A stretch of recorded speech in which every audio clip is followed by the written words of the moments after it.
Yan, pagkatapos ng mga 30 minutes pang lakad, nakarating kami dito. Nandito sila. Yan, dito tayo dito sa Banat Falls. Ayan, yan ang asa. Banat Falls. Masa ngayon, walang tulo. Diba? Chill, papalamig. Lamig ng tubig. Pero saks lang. Parang tubig galing sa ref ko namin.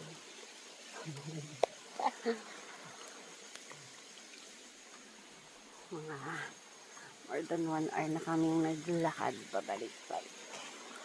At maglalakad ulit pabalik sa kabihas namin. Kaya naman, bye! Nakauwi na. Ito yung harap ng resort kapag low tide.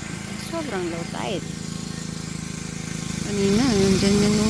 Tubig o. Ngayon wala na. Wow. Low tide. Okay. Ito na kami sa room. Pagod. Grabe. 2 hours na lakad.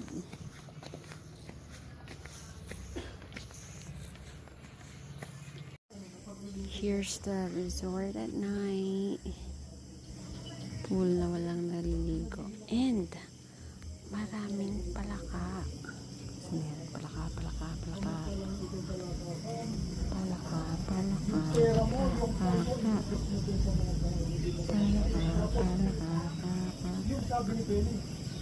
Jump. Bibit. Oh my gosh. Palaka. So big. Ang daming palaka guys.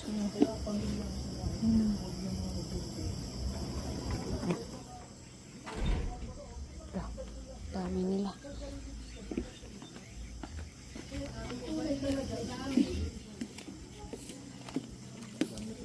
Dami nga. Oh.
Good morning, families. Dito tayo ngayon sa Seascape Resort and Hotel.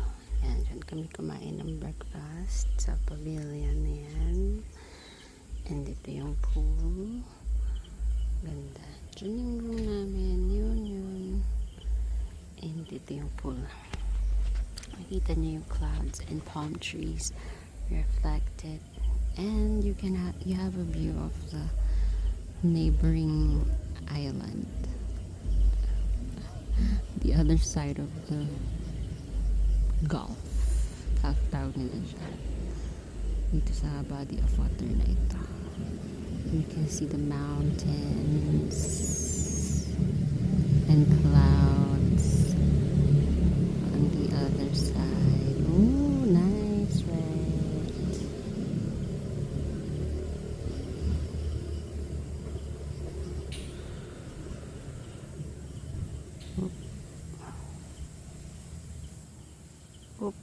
Okay, morning.